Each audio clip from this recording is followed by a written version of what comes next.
Noa Essengue has stolen the show here down the final stretches of the 2025 NBA draft cycle, and many people are becoming huge fans of his game. In today's video, we're going to talk about his strengths, weaknesses, what I think about him as a prospect. We'll also give some player comparisons at the end to former NBA players and even a couple current ones as well that Essengue reminds me of a bit. I'm really excited for this video. I hope you guys do enjoy. If you do, make sure to leave a like and subscribe. And I think one of the best places to start here in this video is with his recent anthro measurements from his own individual combine measurements. Of course, was not a part of the actual NBA draft combine itself, but his anthro measurements here from his abbreviated one. Thank you to John Chepkovich, by the way, for sharing this over on Twitter. He measured in extremely well, and I think kind of cemented his draft stock a bit as a player we will very, very likely see go in the top 10 in this year's draft class. A little reminiscent to last year with Tidjane Salaam going at number 6 to Charlotte. There's a lot of buzz, especially for international prospects down the stretch of this cycle. And when you get someone who measured in as well as Essengue did, 6'10" barefoot, that was the big headliner. He will be nearly 7 feet tall with shoes on in the NBA. Of course, shoes kind of typically add that 1.5 inches of height roughly. It's what I tend to add on or tack on at the end of their measurements. So you're looking at a near 7-footer power forward with some really good fluidity skills, motion, and range defensively. Now he is very light, sub 205 pounds at this point in time. I think one of the big questions for me long term with Noa Essengue is going to be seeing how his frame fills out and how that impacts his body and his fluidity. One of the best strengths of his right now, which we'll cover a little bit deeper in a little bit, is that defensive range and the ability to cover ground quickly, get out in transition and run offensively, be a play finisher with his physical gifts. If he gets a bit stronger, which is something I think he does need to do, how will that limit him functionally from an athletic standpoint? I think that's a big question. Measured in with a respectable wingspan, nearly 7'1", and then a very impressive 9'1" and 3/4 standing reach. That's a bigger standing reach than Derek Queen. It's a bigger standing reach than Thomas Sorber. I thought that was a very, very impressive measurement for him. And if you look at his stats this year as well for Ratiopharm Ulm playing in the Euro Cup, across his 18 games here, he has very productive on two-pointers especially. 65.9% of his twos have been converted on.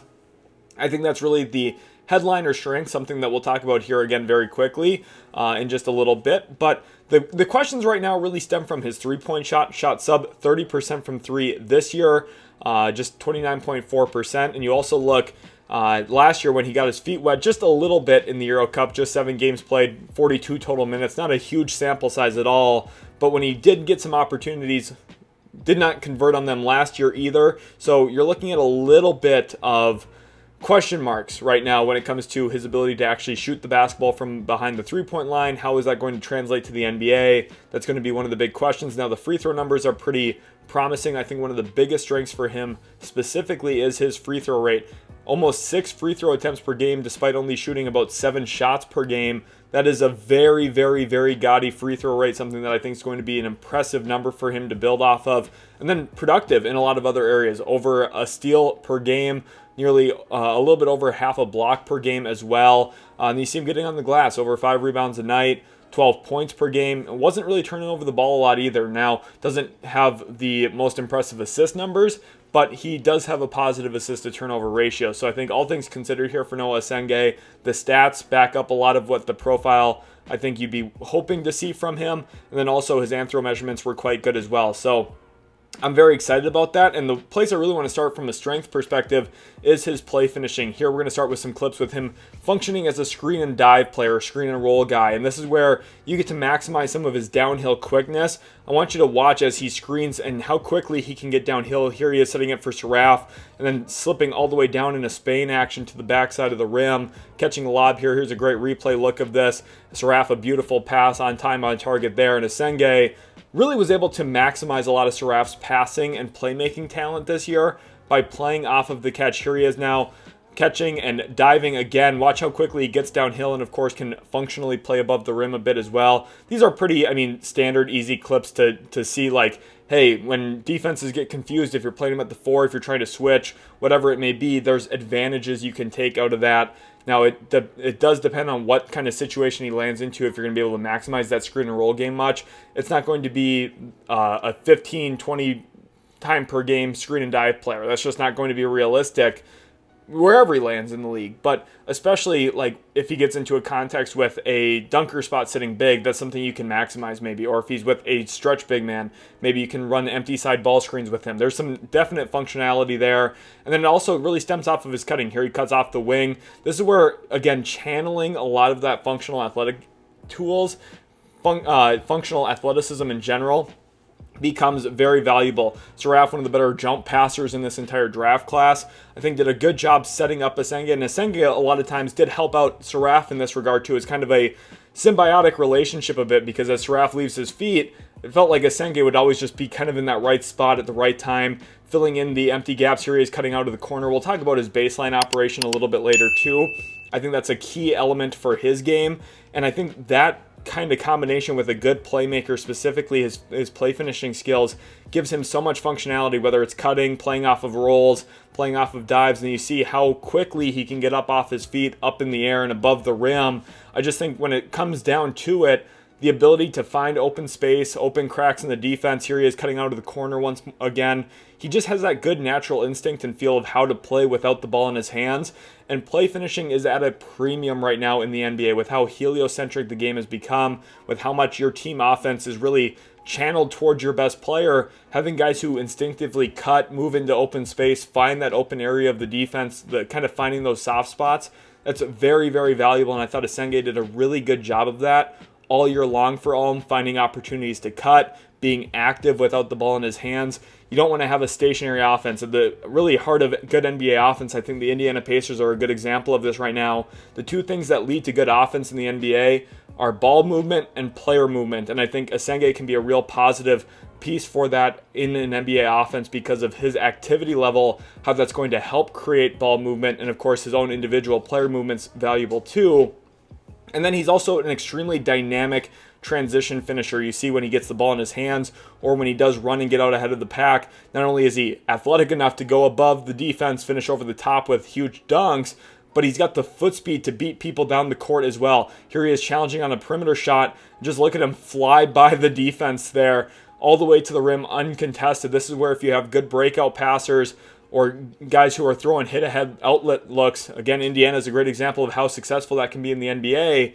If you have a team that knows what they're doing, can get out in transition, has selfless players, this is where having a play finisher like Noa Essengue can be extremely valuable to you, getting extra opportunities. I want to go back to that Eastern Conference Finals between Indiana and New York, and you saw how often Siakam was getting behind the defense. The Knicks, a little bit of a slower team in comparison, and just speed at the end of the day does kill still in the NBA. Some of the fastest players in the league tend to be some of the best transition players. Giannis Antetokounmpo, Donovan Mitchell, think about De'Aaron Fox. Some of those guys just get down the court so quickly, and I think Essengue, with his defensive playmaking tools, which we'll talk about here in a minute as well, he gets out ahead of the defense extremely well with his ability to challenge out on the perimeter, get out in space and run. Good coordination skills, good play finishing tools. Again, I talked about that 65% two-point percentage. A lot of that comes as a result of playing within himself and playing off of passes and being created for by other guys and then taking advantage of scenarios where he can just get out and run. He's faster than most of your traditional power forwards in the NBA, and especially even now with the league as modern as it is and smaller, and you see teams trying to play faster, quicker. I do still think from a physical standpoint, Essengue is going to have a physical advantage against a majority of power forwards that he faces because of his foot speed and his ability to get downhill run. Again, another great example of that coordination, being able to catch that pass a little bit off of his body frame there, still come down with it. You see him leading in transition. The easy opportunities, he got a lot just by running. And it doesn't sound like this uber impressive thing of, oh my gosh, this guy runs the court hard. I know it doesn't sound crazy. It's extremely valuable. I think, you look back at JaVale McGee and his time with Golden State, the value that he brought as a rim presence, something that they've been kind of lacking, honestly, the last couple of years, is that real rim presence in transition, someone who's a rim runner, get to the front of the rim and finish plays from there. And I think Essengue, while he's not your traditional big man, he's not a center, he brings a lot of that in transition with his foot speed and his willingness to run the court and get out ahead of the action. I think that's really valuable. And then another thing, just looking at his functionality, we talked about the cutting, the play finishing, we talked about his 2-point skill and the ability to kind of combine his coordination and understanding of spacing. Those things really show up when he's working the baseline. Here's a great example, high ball screen here for Ben Saraf, who just puts it up top. As soon as you get that low man to step up, Essengue's size at 6'10" without shoes on becomes a really functional weapon as a weak side dunker spot sitter. One of the teams in the league that uses this best is the Houston Rockets with Amen Thompson. Noa Essengue can be a very functional fit into that. Here you saw this clip earlier with him cutting. I think his ability to work off the baseline, provide functionality to an offense off of the basketball, away from the basketball, becomes really valuable depending on where you're trying to hide your the other team's best player. For example, if you're facing, a Luka Doncic or a Jalen Brunson, you can't comfortably put those kinds of players on a Noa Essengue, even though he's not the most dominant offensive player. His functionality off the ball makes him a very tough mismatch when it comes to his activity level, working off the baseline, playing in the screen and roll, playing in transition, and it makes it a spot where you can't hide a player because of how active he is and his physical gifts and advantages he has over other pieces. I then want to look at his defensive playmaking, and this is really where you're going to find a ton of value. This is another one of the big sell points for him as a prospect. Here he is hawking down a transition opportunity, blocking a floater. Ultimately doesn't come away with the rebound there, unfortunately, but you're going to see how he's able to cover ground, play in the gaps, and really create a lot of havoc defensively. And this is where there's some special talent here and special skills, kind of weaponizing that athleticism that I've talked about and the fluidity, the ranginess for his length. Here he is switching out onto the perimeter. Watch him contest and block this three-point shot and then just completely stymie that possession there for the Wolves. This was a lot of honestly, a lot of the defensive tape here from Essengue is being big, being active, being in the way, and being in the lanes. And I think that's something he did very, very well this year. And a big reason why Ratio Farm Ulm in the Euro Cup was very, very good this season. Really competitive team. And I think Essengue playing big minutes for them with a big role. His activity level both in the passing lanes and at the rim as a help side shot blocker, as you see here in this clip, was really, really valuable for this team. And I just don't think when it comes to his NBA career, you're going to be able to find a lot of functionality in this. Here he is playing gap help, forcing a turnover there around the rim, and then getting out in transition and running. There's just a lot of value that you're going to be able to extract in a possession-by-possession game without having to draw up plays for him, without having to make him a focal point of your team. He just covers space, covers ground, knows where to be without the ball. And I think in today's NBA, when you have, read and react heavy systems, you look at the way that teams just need to be able to play on the fly, play quickly, get out into space and run. Essengue just covers a lot of those little areas for you. I do think he's a little bit of a trickier eval because you look at it from a traditional dribble, pass, shoot skill set, and you might feel like there's some areas lacking, which we'll talk about here rather soon. But when it comes to just kind of the little things, being a possession-by-possession player, being someone who can have an impact without the ball in his hands, finding ways to make him functionally versatile defensively, whether it's on the ball, playing in the gaps on a perimeter player, helping off of non-shooters, which I think could be a really nice weapon and cheat code for a team to utilize as well, and then just generating some of those transition looks. I showcased a lot of him being able to play off of transition opportunities, right? Getting out in transition and running, that's of course a huge value to a team, but just the fact that he's able to generate some of those transition opportunities there. He's blocking a shot off the glass. Missed layups are almost as good as turnovers. Here they draw a foul on this. And you're just seeing him have an impact all over the court. Here he is switching out into the perimeter. One thing I love is how he shows his length and size. Look at this block shot there. Not only is he staying in front of a guard, but he's also got the recovery tools to meet it at the apex and ultimately swat it out of the way. Here he is back in the passing lane. I think we saw this earlier as a transition finishing clip, but I just am very impressed with the overall body of work from him defensively, the impact that he had this year. That's a really good peel switch, basically, in rotation here. I want to actually go back to this clip, especially because here he is playing as the low man. He's tagging the roller here, number 13. And as a result, with Ratio Farm Ulm's defense, watch as 7 covers his man in the corner, and without missing a beat, Essengue immediately begins his closeout to the top and ultimately gets a block in the three-pointer. Now, in the NBA, that rotation might still be a beat late, but for a very young player, someone who's extremely young in this class, I believe the second youngest prospect just behind Cooper Flagg. There's a lot to be impressed by here, specifically with his impact defensively, whether it's filling in those gaps, making timely rotations. Then, of course, when he does have the ball in his hands or he gets out and runs in front of the crowd, he knows what to do with it, and he gets out and has the finishing tools to be a real weapon off of this as well. I just think, again, the defensive side of the court is really what you're going to sell yourself on. I of course, hyped up the playmaking, or the play finishing, off of playmaking. That's where there's a lot of value, but his ability to weaponize his 6'10" frame, his 7-foot plus wingspan, play out on the perimeter very comfortably. Now, at times, I do think he kind of gets caught ball watching a little bit, doesn't know exactly where to be. I think that's just a testament to how young he is still at this point in time. These are not polished products coming into the NBA. You're looking at 18, 19-year-old kids. They're going to have a lot to learn yet, but his impact, even through all of that, was very impressive. And you can tell he plays with high IQ, high motor, high feel. All of that stuff's very valuable. Here he is in hedge and recover. Look at him get back into the play here and ultimately take away that secondary pass after he had good low man help from his teammate. I just think there's a lot to kind of uncover here. And his activity, range, motor continue to be the real forefront words for me that I continue to think on and really spend a lot of time imagining how his impact's going to play out in the NBA. Just really exciting. His ability to switch out onto the perimeter a bit, contest guards, defend without fouling at a very, very good rate as well. I think there's, kind of that mix of being gambly without sacrificing. Here he is kind of playing high man lock help on that and then still being able to recover to the rim. I just think there's a lot to work with here from a tools perspective. There he is playing nail help, forces a turnover, just kind of every little thing you'd want to see from his defensive playmaking skills coming to fruition and really showcasing a lot of his ability to play in the gaps, just create a little bit of havoc in passing lanes, and of course, again, be that helper at the rim, which we've talked about a few times already as well.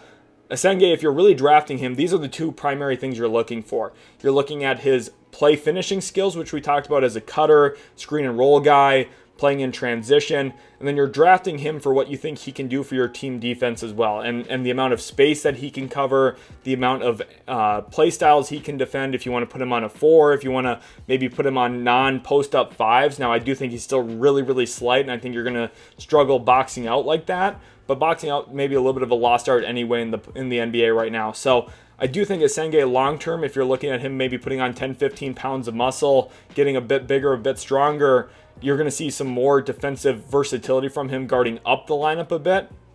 And I just think overall, there's a lot to be excited about on the defensive end of the court because of the space that he can cover and the types of players he can guard and the type of defensive pick and roll coverage you can employ with him too, whether it's hedge and recover with his activity level getting back into plays as a roamer, or if it's flat out just having him switch out onto the perimeter and using his length and size to guard out on point guards, 2s and 3s. He's not going to guard 1 through 5. Primarily, he's probably going to guard 4s in the NBA, but I think that roaming ability is what really sells a lot of the value for him. And then when it comes to his swing skill, this is really the big question mark. How well is he going to shoot that 3 ball? I talked about earlier with his statistical profile, how he hasn't shot the 3 ball very, very well. But I think the flashes are extremely promising. You're seeing some shots off of movement here. And again, I talked about him playing out of the baseline, being a corner shooter. Specifically is going to be one of the most valuable things for him. Of course, it's the shortest three-point shot in the NBA, and I think that's where you're going to project him getting a majority of his three-point looks because of how functional he can be as a cutter out of the corner. If you get a guy the ball at the nail, like if you think about him playing off of some dominant big men like Joel Embiid or Nikola Jokic, someone with that kind of play style, this is where he could be really valuable for a team like San Antonio if the Spurs move up from 14. Putting him next to Wembanyama as a cutter out of the corner would be really, really, really fun and really good. And then as a shooter, again, if you're that big, I mean, he's going to be able to really weaponize the cutting out of that area of the floor. And then if the shot comes along and if the shot develops to a point where it's respectable and reliable, especially come playoff time, that's when you have a really well-rounded offensive off-the-catch player. For people who talk about his potential, everyone says, oh, the sky's the limit. This isn't a Giannis Antetokounmpo. It just isn't. If you go back to Giannis, watching him before making the transition to the NBA, a lot of the time he had the ball in his hands. He was looking to create for others, making plays with a live handle. I don't think Noa Essengue has that same kind of juice and that same kind of liveliness as an on-ball player. And I just don't think it's a fair expectation to place on Essengue for him to be quote-unquote the next Giannis. I understand the comparisons because he's big, tall, long, really rangy defensively, has a similar physical archetype as what Giannis did coming in as a very, very skinny teenager. I just think the reality here for Essengue especially is that you're more so looking at him as a true play finisher archetype, someone who's going to play off the catch almost exclusively in the NBA, but there's still a lot of value for that, especially with the way the game is played now in the league. And I think if Essengue can really develop his shot and hone in his three-point shooting, that's where you're going to find a really, really valuable player to put in the league. I do want to talk about his playmaking a bit. Now, again, I said he's not Giannis Antetokounmpo. It doesn't mean that there's not some flashes here, and I think this is where, if you envision him being primarily a play finisher, having some of those connectivity skills, being able to make the right read when it's an obvious read, or being able to kind of decipher team defenses a little bit on the fly, that's where you're going to see a majority of the value here. I love this pass right here, a little swing pass. It doesn't look like much. It goes in the stat sheet as an assist. You might say, well, that's not a super sexy pass. It's a functional pass, and that's all you really need to be able to make. You saw him there quickly reading the defense as he caught the ball in the short roll. That's really all you need from him. You don't need him to be a 6-7 assist per game guy, which he'll never be, in my opinion, in the NBA, and that's okay. What you need from him is to make the right read consistently. A very solid bounce pass there in transition. You might be looking at that again and saying, okay, well, that's not a highlight play. A majority of basketball plays aren't highlights. They just need to be smart, timed, well thought out plays and possessions, and I think that's something Essengue does really, really well. Now, there are some playmaking flashes of really brilliant passes. See him hitting back cuts occasionally. I do think there is some juice to kind of work into here. I thought this pass was one of his better ones in terms of the accuracy, precision on the pass, as well as the timing on it. It's not that he's a terrible passer. I just don't think it's a real weapon at this point, but I think there's a lot for him to grow into when it comes to making those reads off the catch. I thought that last one was a really great example of him catching on the short roll. Here he is in a mid-post up on the baseline here. A little late, but again, as you can see the processing, right? You can tell he's got his eyes up, looking to make reads with the ball in his hands. He's here operating in a post split, able to get the ball out. Now, again, it's not a sexy pass. It's not a highlight reel pass.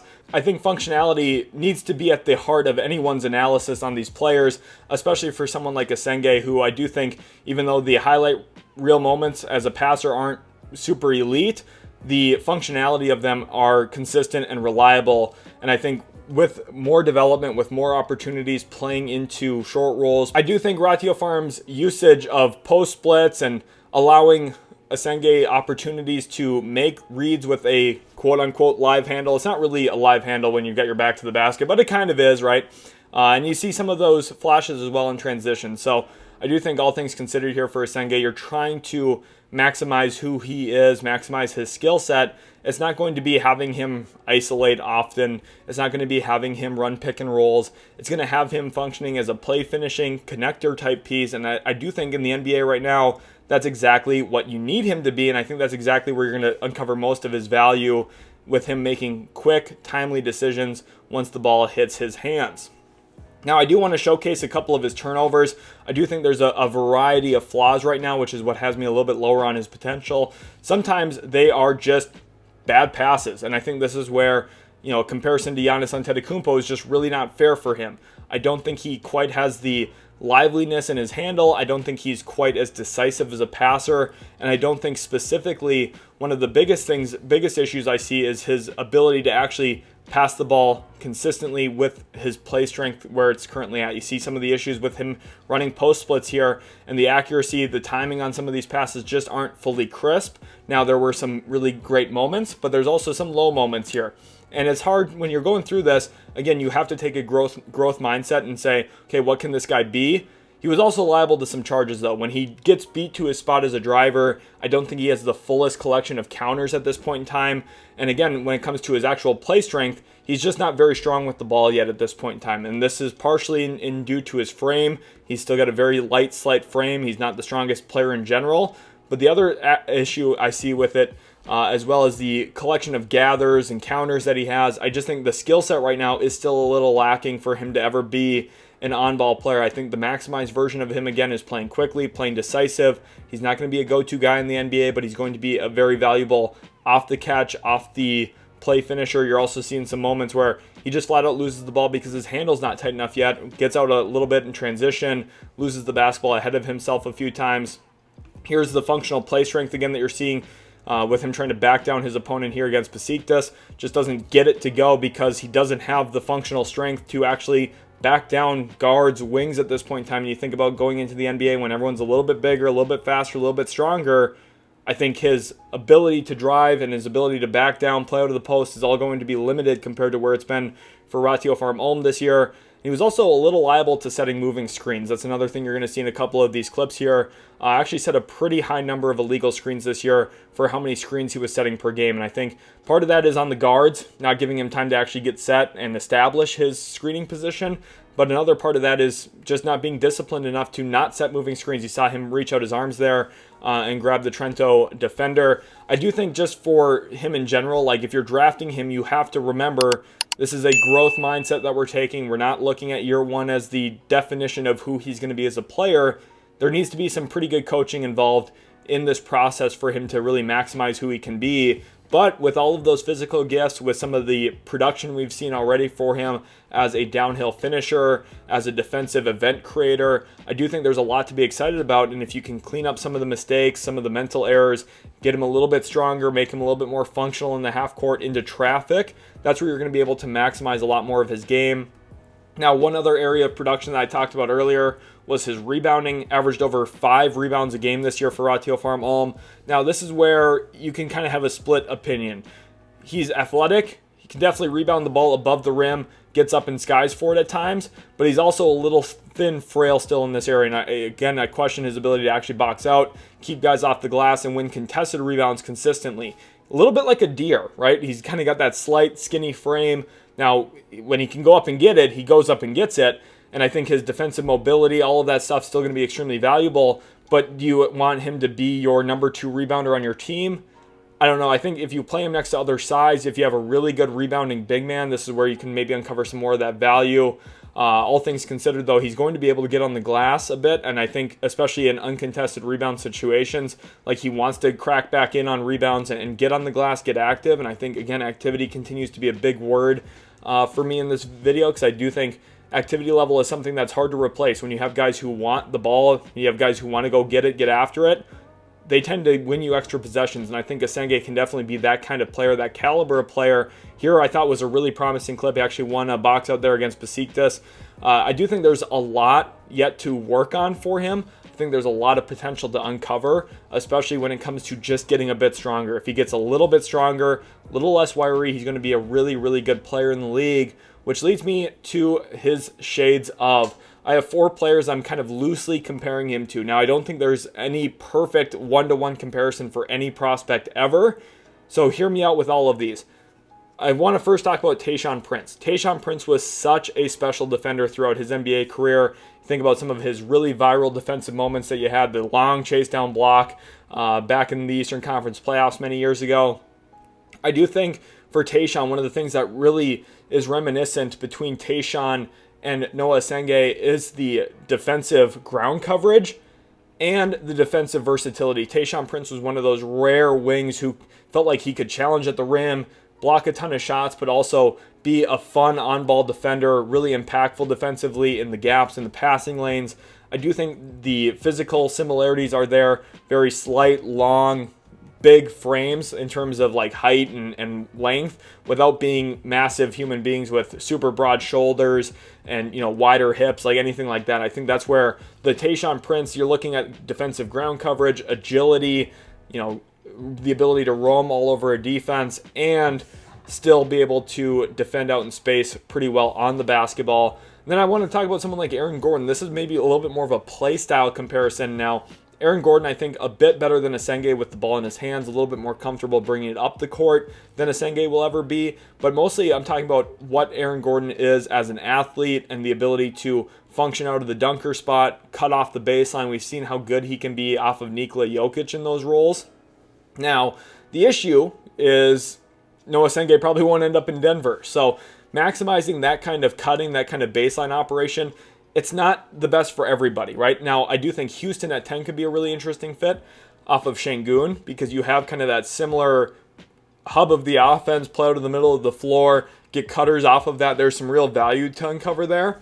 But I do think, again, one of the swing skills for Gordon throughout his career has been that three-point shot. And while he's really, really functionally athletic, super awesome off the baseline, sometimes his shortcomings have been that jump shot, that perimeter game. We saw a couple of years ago Minnesota help off of him big time, letting Rudy Gobert kind of function as a roamer. If Noa Essenge's shot never finds that real comfort level, Gordon had a huge season this year shooting the ball, shot the ball really, really well.